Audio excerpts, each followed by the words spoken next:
Welcome to Perfect Cocktail Pursuits. My name is Rosalina Africano, and I'm your host. Today, my guests, Anistatia Miller and Jared Brown. Jared Brown is the co-founder and master distiller of Sipsmith Distillery, and both Anistatia and Jared are partners in Mixellany Ltd. If you'll please tell me more about Mixellany so I don't botch it up. Mixellany started as a consulting and publishing company because we were at the time working on EUVS, Exposition Universelle des Vins et Spiritueux, which is a private museum of wine and spirits opened by Paul Ricard in southern France. And we realized there was a hole in the market. There wasn't anybody who was really publishing any of the old vintage books at the time, except for one other person in the United States. And we wanted more access to things outside of American cocktail books.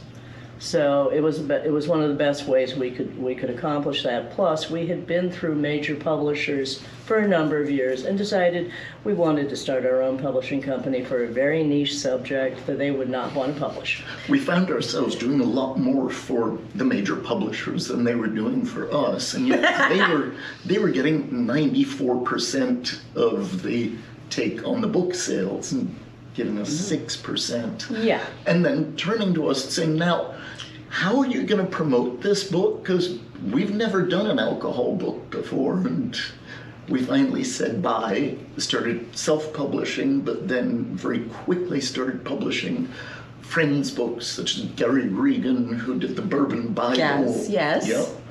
And many other books, and never looked back. Can I tell you how grateful I am? Because I get to enjoy Dick Tales. We love Dick. We loved Dick like you wouldn't believe. Mm-hmm. I mean it. Yep. We were actually going to start a bar with him just before he passed away. And it would have been way too much fun and too scary. Well, how about this? Before we chat, we have a few things planned today. We want to discuss Dick Tales. Oh, and quickly, if anybody doesn't know who we're talking about here, then sum it up in 2 words: Espresso Martini. We're going to taste espresso martinis today. We're going to taste a number of Sipsmith expressions. That's the word I'm looking for. I was going to go with gins. Okay, gins. Too. We're gonna taste some of our wonderful Sipsmith gins. We're gonna talk about Dick Tales. I had the honor of attending their seminar here at Tales of the Cocktail, and Dick's daughter was there. B. Bradsell. B. Bradsell. We've known her since she was a kid. This is the first time that we were up on stage presenting with her. And we could have alcohol with absolutely blown away at what a wonderful speaker she was. She was really delightful. And you know what? It's because all of the stories she had to tell about her dad were so close. And it brought me closer to enjoying the book. Mm-hmm. Not only was Dick such a great bartender, but he wrote a song. Twist and crawl for the beat. In America, the English beat. Sorry. The English beat, of course. Yeah. Anyway, that's pretty badass. It's pretty badass. It was. That's pretty badass. So let's see. Which shall we start with? A taste?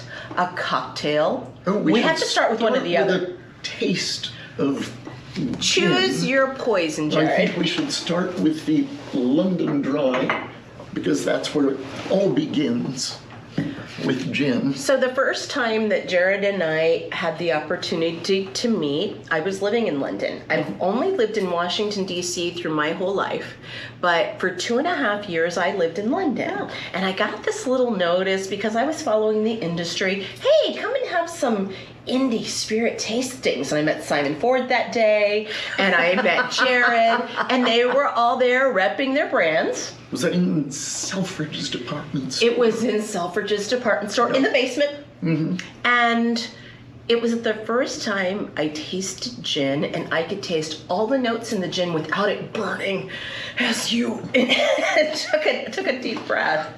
A lesson that I got very early on in my career when I was just starting to bartend, actually, an old sales guy said to me, "Good spirits warm, bad spirits burn." Well, I've learned that lesson.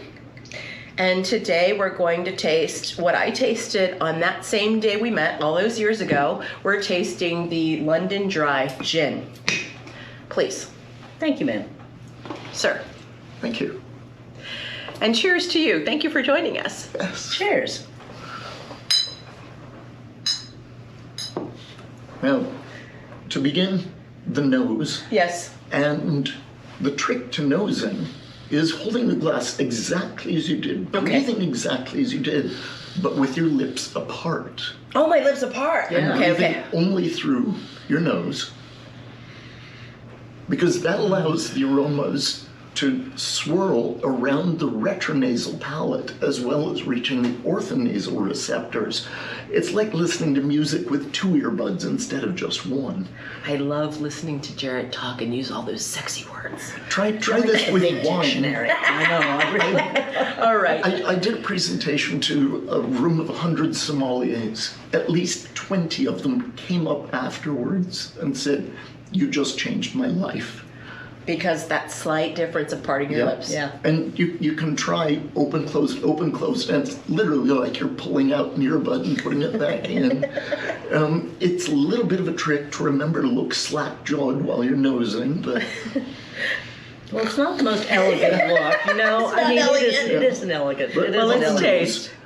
yep, on the nose and on the palate, soft pine, sweet citrus, dry meadow flower, some earthy notes, warm spices, and then going into the finish, you'll get a bit of lemongrass and pepper. But the first thing you'll notice when you're tasting is full strength, room temperature, and here it warms, but it doesn't It doesn't burn. That's testament to a tight heart cut. Every spirit producer will talk about their heart cut. That's the bit where you fire up the still. The first bit is the heads. You discard those. Then the beverage alcohol, the ethanol, comes off the still, bringing the botanicals with gin. And then after a while, that finishes and you go into higher alcohols that go off to the perfume industry. Or if you remember those cheap spirits from school days where you woke up the next day tasting that drink, that's because those higher alcohols used to bind aroma to your skin. And in real cheap booze, it binds the flavor to your tongue, and it just stays there for It stays 12, there. 14 hours. It stays there. You're right. So narrow heart cut is the key. Narrow heart cut. I'll have to remember that.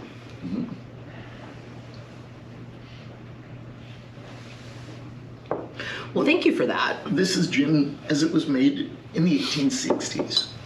Well, actually, I'd love to hear you tell me a bit of a story about the Act of Parliament that it took to get the first distillery in London since Beefeater. I've probably got a copy of it on my phone. Of course you do. someplace. Such a good story. Got the original sitting at home.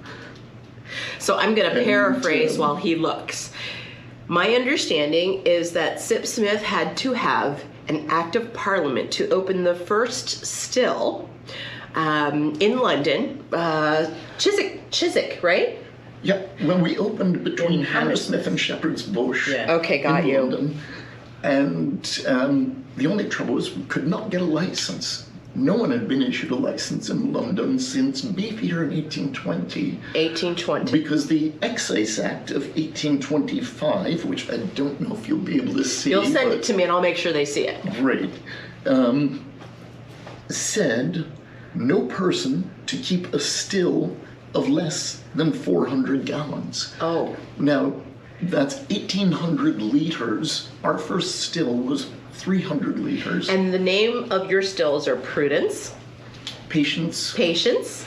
Patience is actually mothballed once again. She's eternal patience. And then we have two 1,500 liter stills, Constance and Verity. Okay, Constance and Verity. Verity. Got it. Constance took her name because when we started, Gordon Brown was then the Exchequer. Or was he PM? He was PM. And he was banging on about the need for economic prudence in recession. And we were That's why he was joking PM. about the prudence of Sam and Fairfax selling their apartments, me agreeing to work for zero pay for a year and a half. Right. And the economic prudence of that to start a gin still. Not only will I distillery. share with you the picture of the document that Jared is sending me, I'll also send you a picture because I've taken a picture at Sipsmith Distillery with Prudence, Verity and Verity, Constance. and Austin's, and they are beautiful. I can't wait to come and I visit don't you. know if you got a peek at Signet, the baby There was a baby swan. one. I There's just a didn't remember the name. beautiful Baby. I love the baby 50-liter still. copper still. And I use that to do test runs before moving a formula onto bigger stills. Got it. Got it. No, we like it. We like it. Well, then, if I may ask you to mix us tasters of espresso martinis while Anastasia tells us a little bit about Dick Bradsell. What do you think? Good Lord. This is Is it- allowed. Of course it is.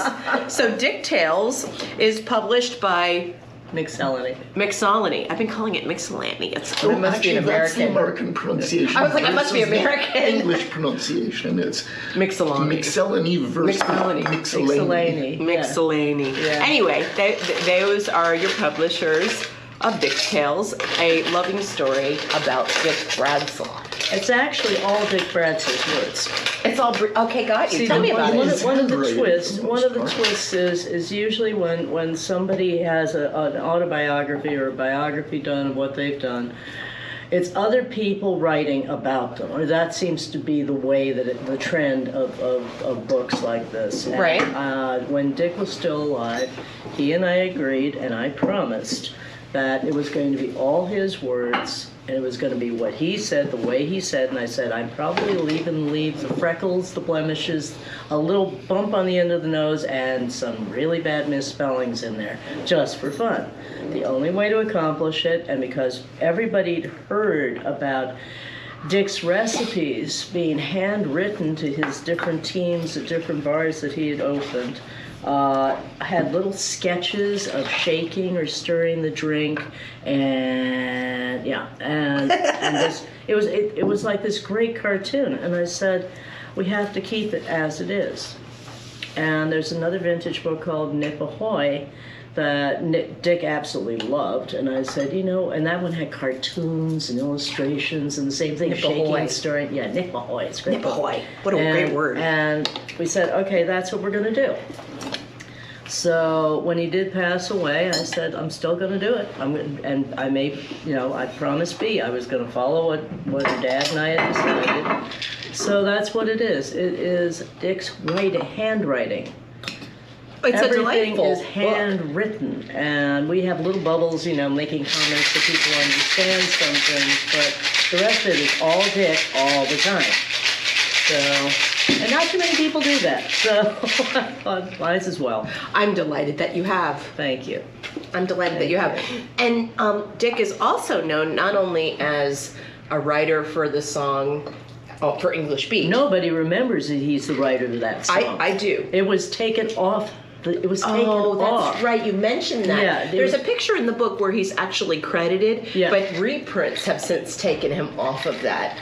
Since about, I won't say why, but about 10 or 12 years ago, yes, a certain other person who was involved in it decided he was going to take all Saying co-authors. why? I was going to say that's very graceful. All co-authors have been taken off of all said songs for said person. So let's be clear. Dick Bradsell is the person who's credited with the Espresso Martini. Yes. And most definitely invented it in the early 1980s at a bar called the Soho Brasserie. Yep. When it was a rocks drink to start. Yep. A rocks drink. It Yeah. was served on the rocks. Yeah. And then when he moved to his next bar, was it Dick's Bar? No, Match EC. No, Match EC. Yeah. It went up in the serve. Yeah. But it was, one afternoon, a young model walked into the bar. And Which model? Come on, you can name drop with me. He doesn't remember. Nobody You can read remembers. this in details, in his handwriting, signed and dated, the story of the invention of the Espresso Martini. Yeah. And she walked in and she said, I want something that's going to wake me up and me up. Well, I let's had have to do the beep for you. So normally this would have 3 lucky coffee beans. on 3 top. lucky coffee beans Yeah. on top. Yep. But Cheers, my dear. It's a Cheers. delight to host Cheers. you at Cheers. Perfect Cocktail Pursuits.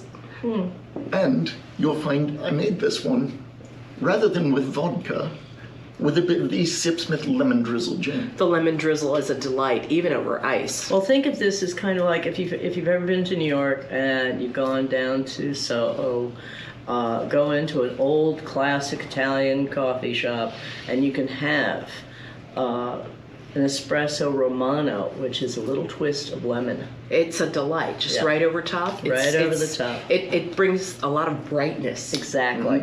Exactly. Well, we don't waste espresso martinis. Cheers again to that. Cheers to that. Cheers. Speaking of drinks, Yes. another drink. Talk to me. The Moscow Mule. Yes. People know this wonderful story that being invented in Los Angeles at the Cock and Bull Tavern, 1944. Which- that story is equal parts cock and bull. Oh, well, even more so because it wasn't invented in Los Angeles at the Bull and whatever it Cock was. and Bull. Cock and Bull. If It was anybody actually knows. invented at the Chatham Hotel in New York after they got off the boat. 1938.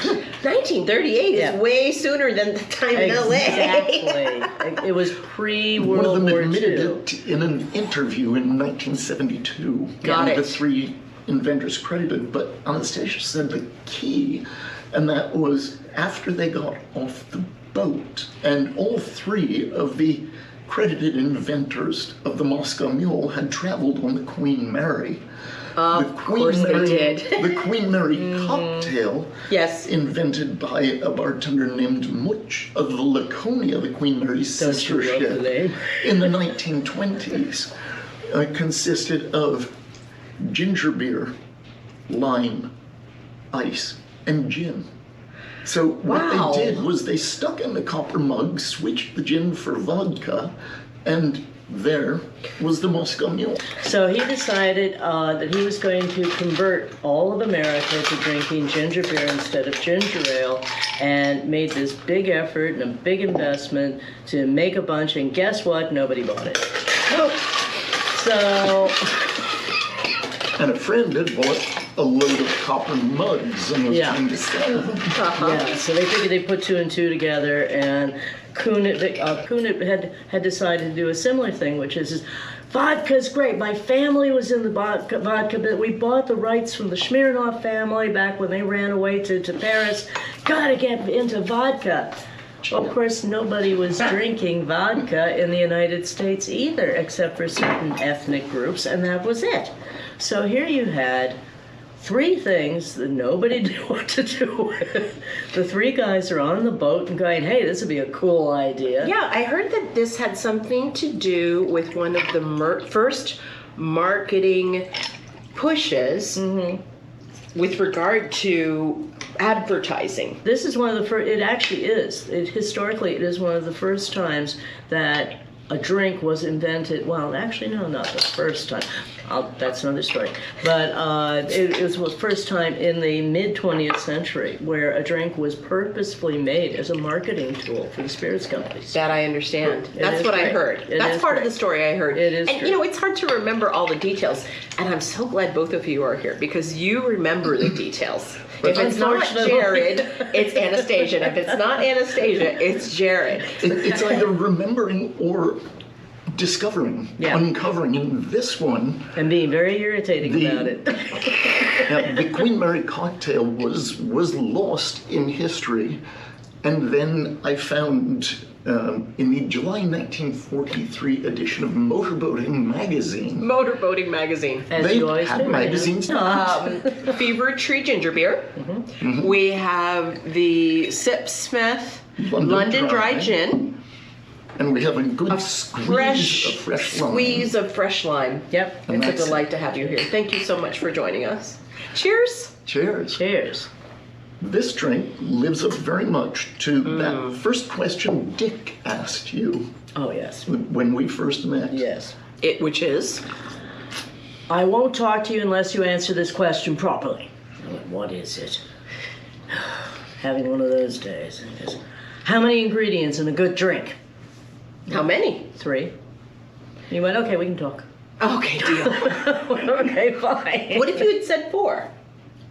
We would have had an argument, and then he and I would have had get finally down to saying, okay, but that 4th ingredient really isn't an ingredient, it's kind of a topper, it really isn't elemental, blah, blah, blah. You know, we got it over in 2 seconds. This is the conversation that cocktail people have. I mean, Yeah. the industry cocktail people have. Yeah. Tell me the 3 ingredients, because not everybody knows that.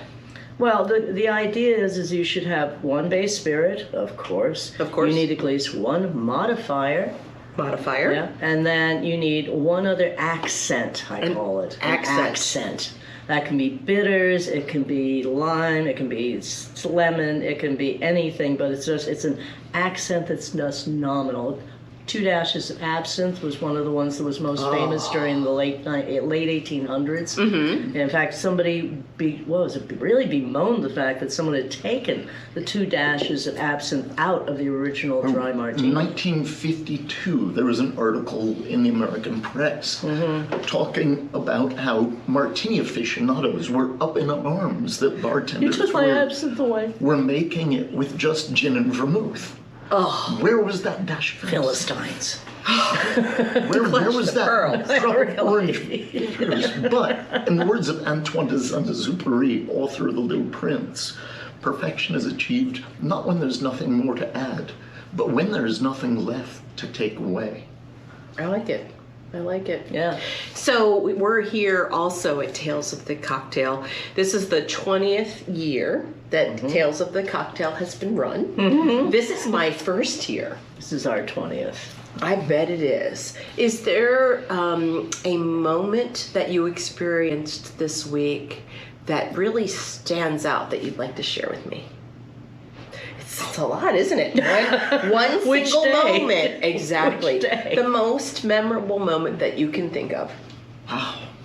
There were so many with the Spirited Awards last night. Right. The awards was Dame Hall of Fame this phenomenal. morning with Tracy and Nicola Risk. Our we Tracy love Franklin, Nicola. We Nicola love Reese. Nicola. Our session, You Don't Know Dick, You don't know Dick, that was a good time. which was a really good time, especially with Claire Warner and Dre Masso, who had both worked for Dick, and having Bee there, and also part of the audience had also worked for Dick.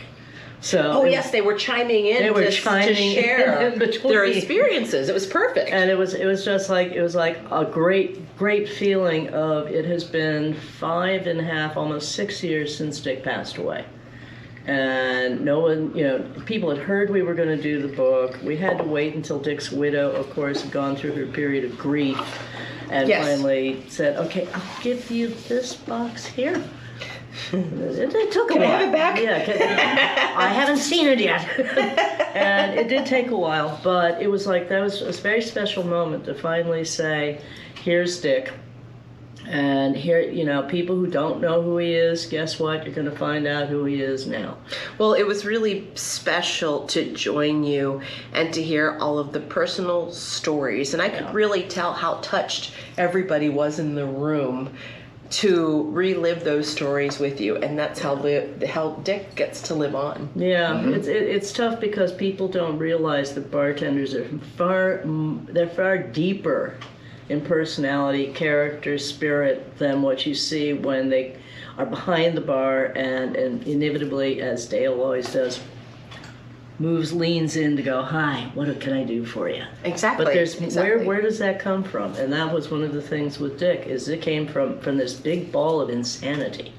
And it was just, it always came out in beautiful ways, but it all came down to one thing: the customer. It What would did the customer it need? would be a shame not to mention how fantastic Dick looks in heels. Oh, yes. It would be Excuse me? yeah, exactly.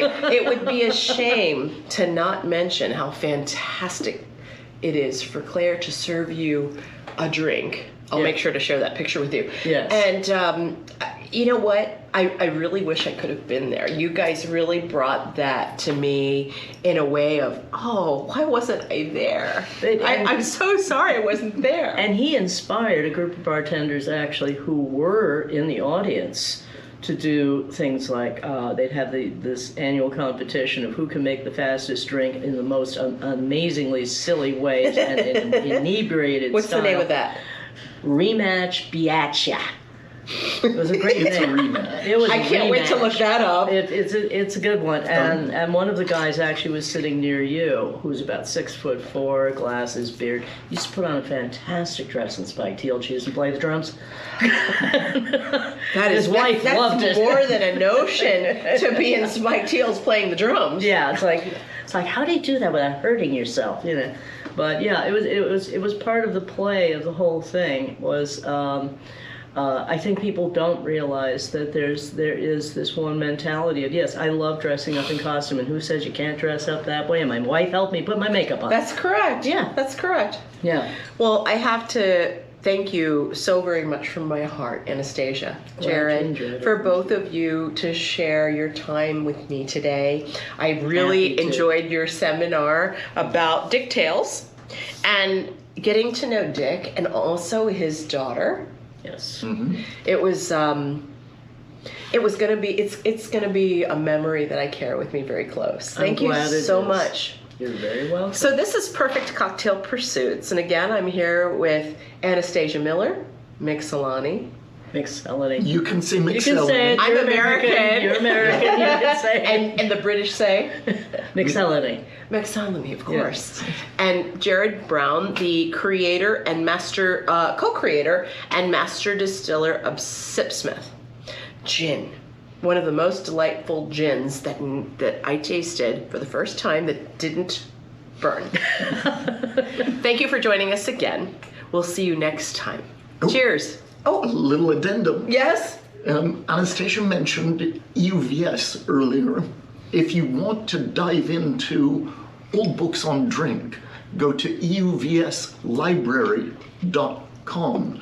We've scanned, digitized over 150 old rare titles. They're up, no password, no branding. No membership fee. Love that. No nothing. Don't have to remember your password. Oh, please. Dive in, The bane of my and existence. read. Anyway, Please, thank you, please. everybody. It's a delight that Thank you've you. joined us. We'll see you next time. Cheers. Cheers. Whoops.